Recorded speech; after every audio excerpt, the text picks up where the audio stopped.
ప్రియమైన తల్లిదండ్రులకు శుభోదయం.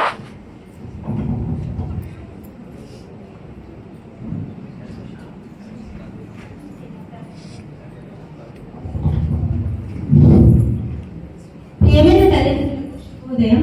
ఈ సంవత్సరానికి గాను 1వ తరగతి విద్యార్థులకు చిత్రాల ద్వారా అక్షరాలను నేర్చుకున్నారు. అలాగే చుట్టూ కనపడే వస్తువులు, పక్షులు, జంతువుల పేర్లు, పువ్వుల పేర్లు, కూరగాయలు, ఆకుకూరల పేర్లు, ఇలాగే రంగుల గురించి కూడా వాళ్ళు తెలుసుకున్నారు. అంకెలు ఈ త్రైమాసికంలో 1 నుంచి 20 వరకు వాళ్ళకి చెప్పడం జరిగింది. అయితే మన ప్రభాత సూర్యుడు ఉదయించేటప్పుడు ఎంతటి చక్కటి ఎరుపు రంగులో ఉంటాడో మరి అలాంటి రంగుల పాట మరియు అంకెల పాట మా విద్యార్థులు ఈ చిన్నారులు వాళ్ళకి ఏ